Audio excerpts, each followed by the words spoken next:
Hi everyone, today I'm going to show you how to make a nice beef madras curry. It's one of the most popular dishes in the UK, but you know, we can bring it over to the US as well. It's not really a big issue. Everyone enjoys a good curry. So in order to make a beef madras curry, we need about 1 kilogram of beef.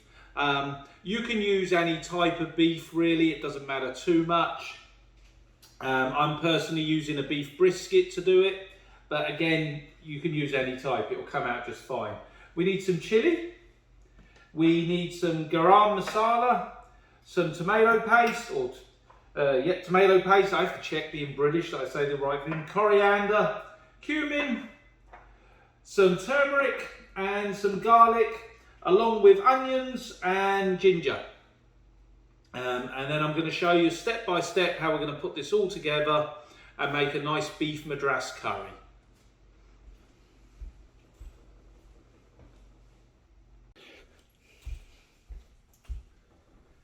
So, as I mentioned, we're cooking a beef madras curry today. I'm using beef brisket for the meat. Now, I'm going to cook this before I actually start on the main curry. So what I'm going to do, I'm going to cook this low and slow. So I'm going to set the oven to 350.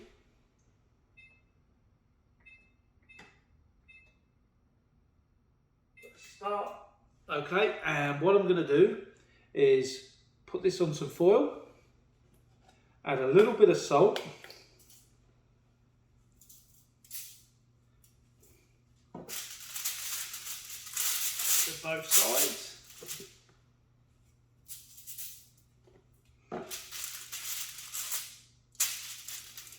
Turn this back round.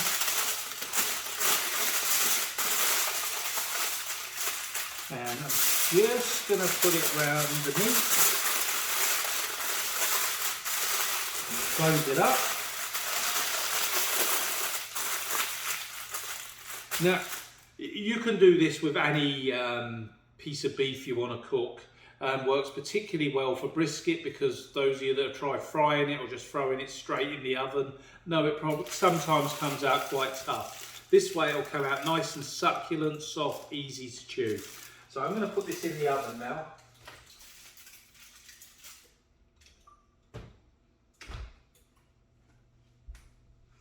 So that's gone in the oven.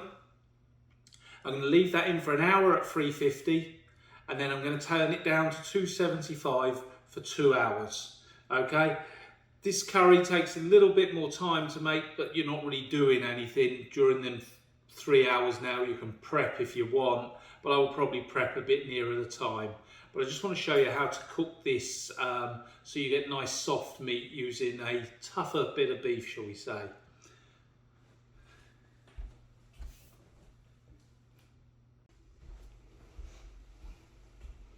So I've just taken the beef out that I showed you how to do earlier.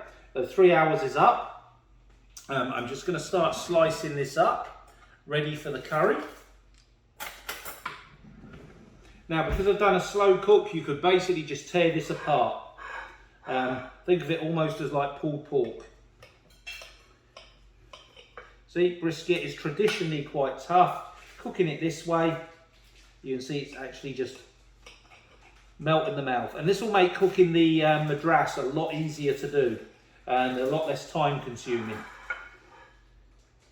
and that's what it's really all about. So trying to save a bit of time and cooking a really nice meal that the whole family can enjoy. Now, traditionally a beef madras has been one level lower than vindaloo curry, which, as we all probably know, is an extremely hot and spicy curry. So I'm going to be tapering down the spices a little bit so it's not quite as extreme, but as with all home cooking, you can pretty much up the spice level. So in order to up the spice level in this, I would just put a bit more chili in, and that will till you get the desired effect that you and your family like. Unfortunately, a lot of my family can't eat a lot of spicy food, so I have to taper it down. But it's not a big problem, you still enjoy the flavour, the taste is still there, so it's all good. And this is just literally falling apart. Really, I feel like actually it's that it's coming apart that easily. The knife's almost hindering things. And this curry will probably serve, let's say 4 to 6 people. I would say probably more like 6 people, but depending on the appetites and how much you enjoy it, really, I guess. Although most people I know enjoy a good curry. Like I say, this is true. This is actually the #1 curry in the UK. So let me know what you think of it over this side of the pond. Maybe we can all pop into one of Ramsay's many restaurants in town and see if he'll include it on his menu. I mean, I was in Reraz the other night, and they were doing Irish chicken curry, and I was kind of curious what an Irish chicken curry was about. I mean, a lot of my family are from Ireland and hadn't really heard of it, but it was quite good. I'm not entirely convinced it was an Irish chicken curry, but you know, it still tasted good. That's the main thing. Okay, so that's all cut up. So as usual, I'm just going to do this step by step. Okay, so let's move on to our next step.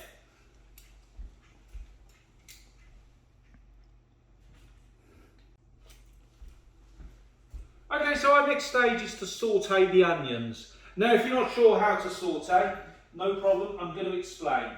So, first of all, we need approximately a tablespoon of oil in a skillet. Can be a large frying pan, doesn't really matter too much. You can even do it in a saucepan if you wanted to. And I get the odd awkward oil that the pull tab doesn't want to open on. Right, so I'm just going to put in approximately a tablespoon of oil.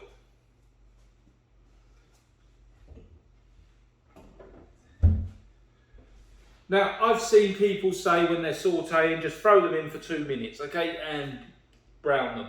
Okay, that isn't sauteing. To saute something, you have to cook it low and slow. So I would say these onions are going to take between 12 to 15 minutes to saute. So I'm going to put it on a high heat to start off with, just to get the oil warmed up.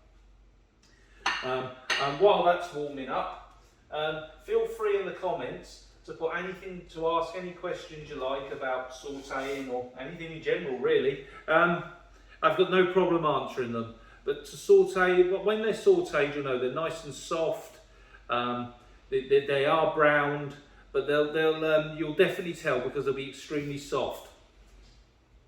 So let's just have a look at this.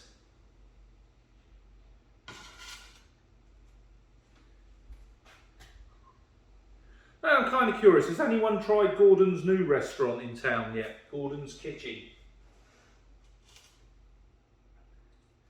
So I'm just going to throw these in now.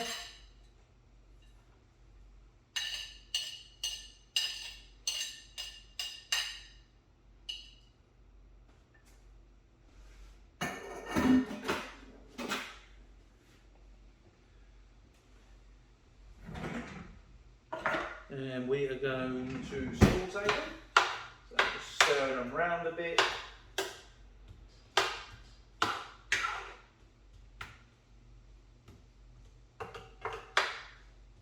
Just waiting for the oil to get nice and warm. I'm starting to hear them sizzle up a little bit.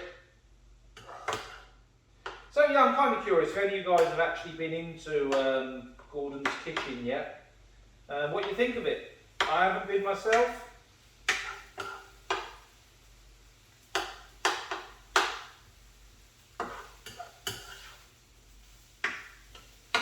I'm just wondering actually how many restaurants he does have in Vegas right now.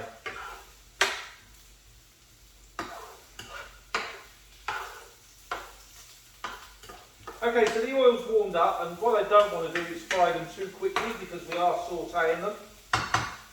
So I started it off on high, now I'm going to take it right down to a low heat. So I'm actually putting it on number 2 on my stove. It will probably depend on your stoves and whether you're using gas or not, but basically just a low heat once it's warmed up, okay? And you don't have to keep stirring it all the time. You literally put your lid on like that, and then keep coming back to it every, I don't know, 3-4 minutes, and keep an eye on it and check, okay? But like I say, I estimate about 12 to 15 minutes, okay?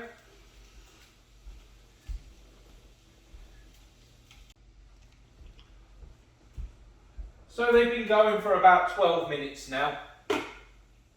So I'm just going to have a look, and yeah, they're getting to exactly where we need them to be. So that's good. So next step we've got to do is add our ginger.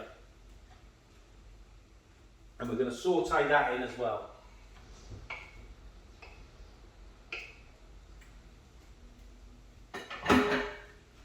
And I also need a tablespoon of garlic.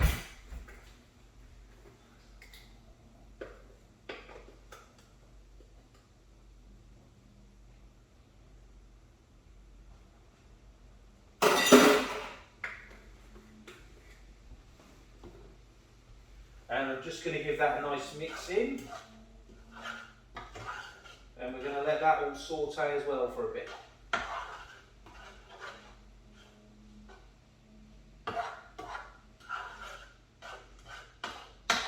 And you can start to smell the spices working together now.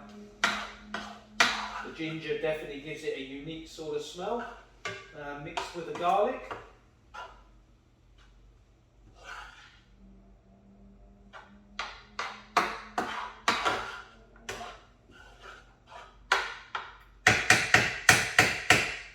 And we're just going to let that saute again for a bit more.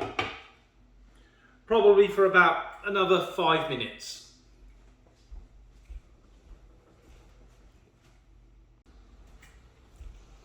Okay, so let's take a look at these and see how we're doing. So yep, these are definitely sauteed quite nicely. So we'll move on to the next stage now. Now don't worry, I'm going to break all this up in the comments. Sorry, not in the comments, in the information section at the bottom of the video, which will show exactly the measurements for everything you need. So the next thing I'm going to do is add half a teaspoon of chili.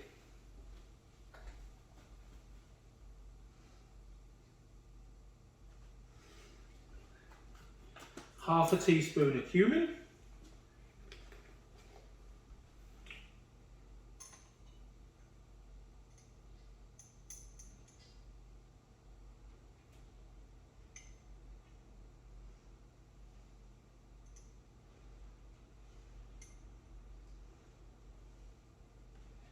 And all these spices work together to give it its flavouring.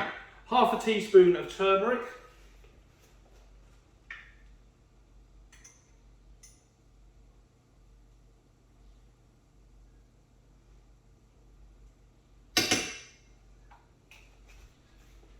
And then I want a teaspoon of coriander.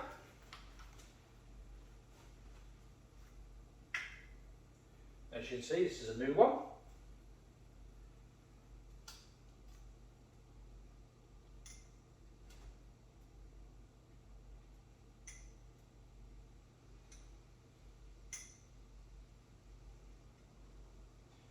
Yeah, I didn't just put 3 teaspoons in, it was, the teaspoon doesn't quite fit into the jar, so it was actually 1 teaspoon. Same with the garam masala here, you see, doesn't quite fit in.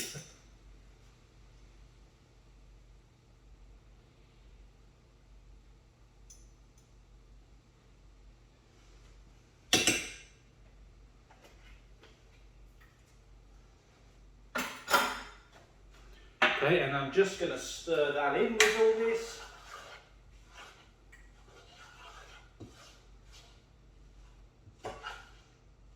And you can certainly smell the spices combining now. Now, it looks like it's drying the frying pan out, don't panic, we're about to add the liquidy stuff, shall we say. I don't know if that's a word, I'm not sure. Yeah, I'm probably not going to last long in someone's professional kitchen, am I? The liquidy stuff. So I want 2 tablespoons of this, which is basically this whole jar.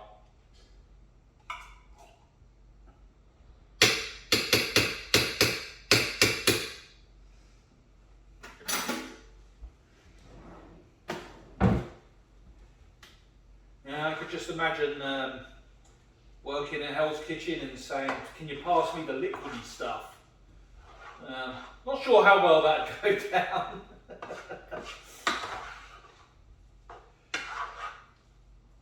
Although I will say, in fairness, I do know Mr. Ramsay is actually giving quite a few people second chances. I know there was an incident in the UK where some homeless guy was knocking on the back door of his restaurant to see if he'd give him any food, and he actually gave him a job instead to help him out. Which I thought was pretty decent, actually. So that's the tomato puree put in, and now I'm going to add the beef.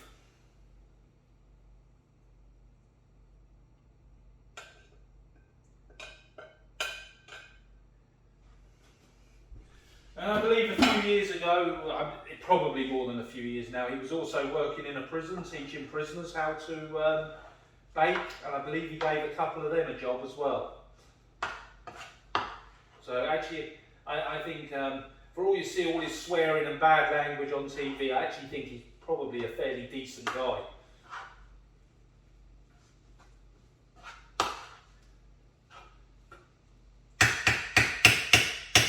So that's all mixed in. Now, you'll notice when you've done this part that it's still very dry, so we have to add 2 cups of water.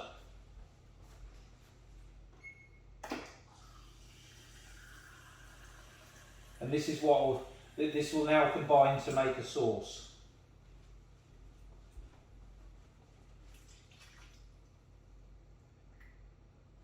And I'm just going to up the heat just to help it combine a bit.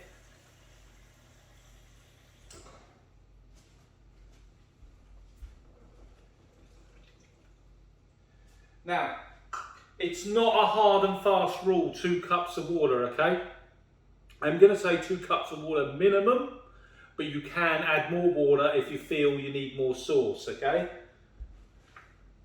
So again, I'm just going to give this a good stir in. And now it looks like it's watery, but trust me, as it heats up, it's going to thicken again.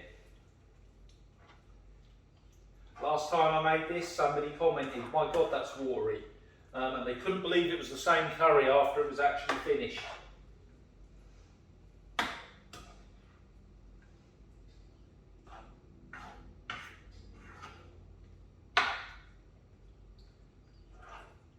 And what we're going to do, we're going to bring this to a boil, and then we're going to turn it down low again, and we're going to simmer it for an hour.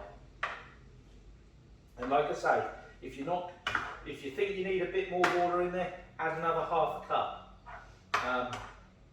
It's really up to you. It will still thicken.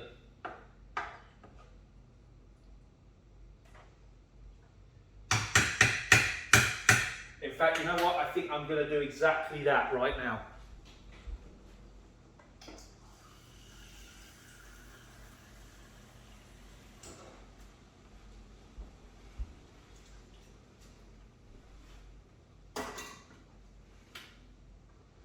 So again, I'm just giving it a good stir, and actually I can already feel it getting slightly thicker. And we've got all the nice spices in there, pulling out lots of flavour.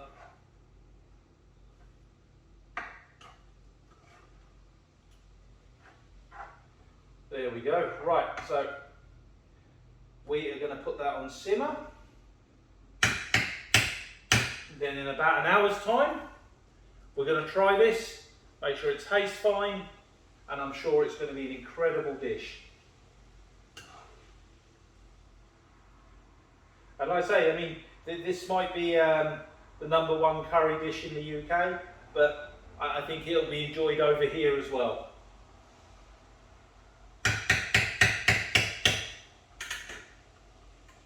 So I'm just putting that onto a simmer, put the lid back on. And we're going to leave it for about an hour and come back to it. Just stir it occasionally, okay? Probably every 10 to 15 minutes, just have a look, but it shouldn't catch at all, okay?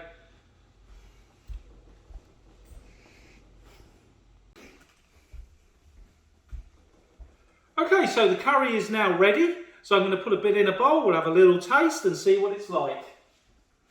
And I'll let you know what the spice level is like. So there's a bit of everything there. Let's get a little spoon and try this out.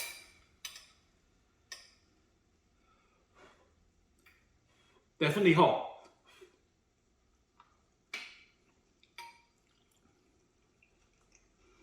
Oh my God, I need water. That is way too hot. No, I'm only joking, guys. That is just right. I did that. My partner sat over there and she hates really hot things. So there was instant panic in her face. No. I say, I used half a teaspoon of chilli. If you actually want it hotter, just increase the chilli and you'll get a far hotter curry depending what you and your guests like. Like I say, it's home cooking, so you can tailor everything to suit yourself. There is no need to have something that's so hot you just don't enjoy it. Okay, guys? Thanks everyone for watching, and if you like what you've seen, please subscribe to the channel. It really helps. Thanks a lot.